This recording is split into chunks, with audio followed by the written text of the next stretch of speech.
राजकुमार से बुद्ध और ज्ञान की खोज।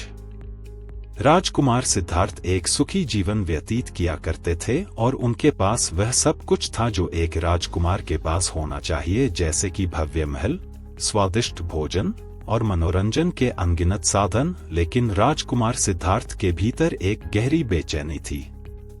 उन्हें दुनिया के दुख, बीमारी, बुढ़ापा और मृत्यु के बारे में जानने की तीव्र इच्छा थी।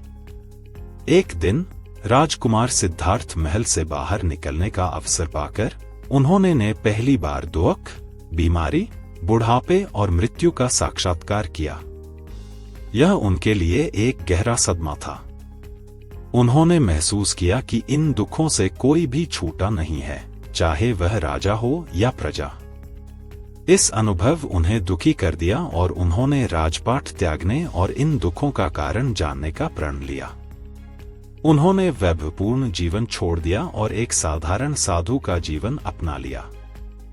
राजकुमार सिद्धार्थ ने कई वर्षों तक उन्होंने विभिन्न शिक्षकों से ज्ञान प्राप्त किया और कठोर तपस्या की। उन्होंने गहरे ध्यान में बैठकर जीवन के रहस्यों को समझने का प्रयास किया। आखिरकार एक रात बोध गया में एक पीपल के पेड़ के नीचे ध्यान करते समय उन्हें ज्ञान की अनुभूति हुई और वह बुद्ध बन गए। बुद्धत्व को प्राप्त करने के बाद उन्होंने अपना शेष जीवन दूसरों को दुखों से मुक्ति का मार्ग सिखाने में लगा दिया। उन्होंने 4 आर्य सत्य और अष्टांगिक मार्ग की शिक्षा दी, जो दुख से मुक्ति का मार्ग प्रशस्त करते हैं।